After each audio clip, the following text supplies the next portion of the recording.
উপন্যাস পড়ার যে তৃপ্তি, সেই তৃপ্তিটা আমি এই উপন্যাসটি পড়ে পেয়েছি। এটাকে আমি কোন জনারে ফেলছি বা কোন বিষয়ে ফেলছি, এটাকে কল্পবিজ্ঞানের আওতায় ফেললে বেশ ভালোই।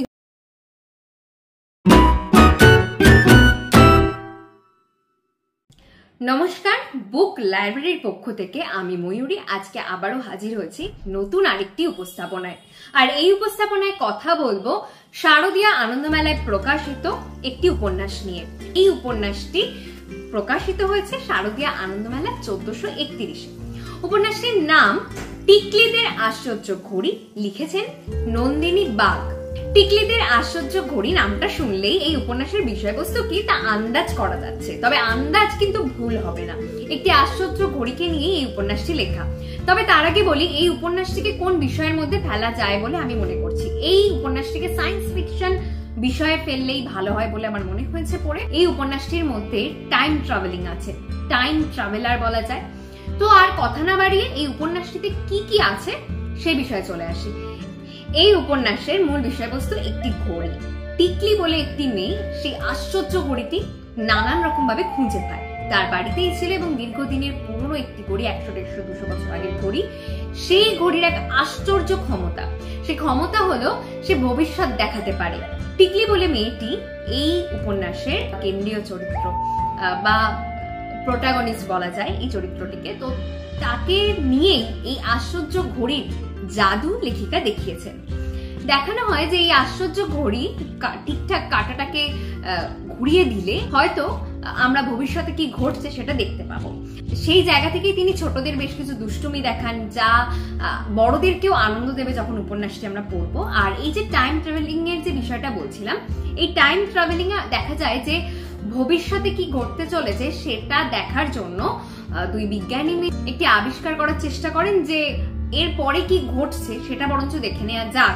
তার জন্য তিনি ভাবেন যে আলোর থেকে আরো বেশি গতিবেগ কার আছে। তখন তিনি বুঝতে পারেন বা অনেক চিন্তা ভাবনা করে দেখেন যে আলোর থেকে সব থেকে দ্রুততম যান হচ্ছে চিন্তা শক্তি। মানুষের কল্পনা শক্তি হচ্ছে সব থেকে দ্রুত।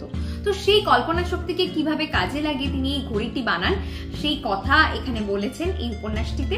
এই আশ্চর্য ঘড়ি কিভাবে ব্যাংক ডাকাতিকে আটকে দেয়, কিভাবে ব্যাংক ডাকাতির খবর টিকলি জেনে যায় এবং তারপর সেটাকে বাধা দেয় বা আটকে দেয়, সেই ছবি এই উপন্যাসে পাই। খুব মজাদার একটি উপন্যাস, একদিনে 2-3 ঘন্টায় বসে শেষ করে ফেলা যায় এরকম একটি উপন্যাস।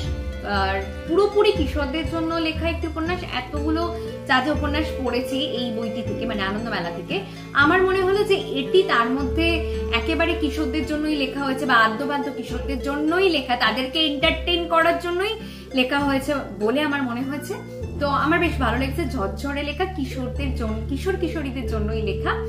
তো আর তো কথা বলা মানে সেটা একই কথার রিপিটেশন অথবা আসল গল্পটা বলে দেয়া। আর একটা যে বিষয় সেটা হচ্ছে এই উপন্যাসে অলংকরণ করেছেন সৌমেন দাস এবং অলংকরণ গুলো বেশ সুন্দর, খুব সুন্দর অলংকরণ, খুব সুন্দরভাবে ছবি এঁকে বোঝানোর চেষ্টা করেছেন কোনটা টিকলি কিভাবে কি হচ্ছে এই বিষয়টা, বা ছবির মধ্যে যে সিনারি গুলো পাই সেগুলো ভীষণ মিষ্টি, খুবই সুন্দর ছবি বলে আমার মনে হচ্ছে এবং যেগুলো বাচ্চাদের বা মানে কিশোর কিশোরীদেরকে ভীষণভাবে অ্যাট্রাক্ট করবে। আর আপনাদেরকে তো দেখালাম আমি প্রচ্ছদটি কেমন কি ধরনের ছবি আঁকা হয়ে। মাঝে মধ্যে যখন আঁকিবুকি করার চেষ্টা করি তখন আমি এই ধরনের ছবি আঁকারই চেষ্টা করি, তাই আমার আরো বেশি ভালো লেগেছে এই ছবির প্রচ্ছদ গুলো বা অলংকরণ গুলো। তো যাকে এই ছিল আজকের আমার ছোট্ট একটি উপস্থাপনা। পরবর্তীতে আবারও দেখা হচ্ছে নতুন আরেকটি উপস্থাপনায়। ভালো থাকবেন, সুস্থ থাকবেন। আজকের এই আমার উপস্থাপনাটি কেমন লাগলো অবশ্যই জানান। আর যদি এই উপন্যাসটি আপনারা পড়ে থাকেন তাহলে আপনাদের কেমন লেগেছে তা কিন্তু অবশ্যই কমেন্টে জানাতে ভুলবেন না। আজকের মতো এটুকুই। আমাদের চ্যানেল, আমাদের আলোচনা আমাদেরকে ভালো লেগে থাকলে অবশ্যই আমাদের চ্যানেলটি কিন্তু সাবস্ক্রাইব করে যেতে হবে। আর ভালো লাগলে তো লাইক করছেন আর কমেন্টের মাধ্যমে জানাবেন যে আপনাদের পুজোতে কোন কোন বই আপনারা সংগ্রহ করলেন বা করছেন। এখন তো বিভিন্ন জায়গায় বিভিন্ন রকম ভাবে সেল দিচ্ছে বইয়ে, বিভিন্ন প্রকাশনীতে। তো আপনারা কি কি বই সংগ্রহ করেছেন বা করছেন বা করবেন বলে ভেবেছেন সেগুলো সব আমাকে কমেন্টের মধ্যে জানান। হতে পারে আপনাদের সিলেকশন থেকে আমিও সিলেক্ট করলাম এবং বই সংগ্রহ করলাম, আমার খুব ভালো লাগবে। তো আজকের মতো এটুকুই, অনেক কথা বলে ফেললাম। ঝড়ের বেগে আজকে বিদায়।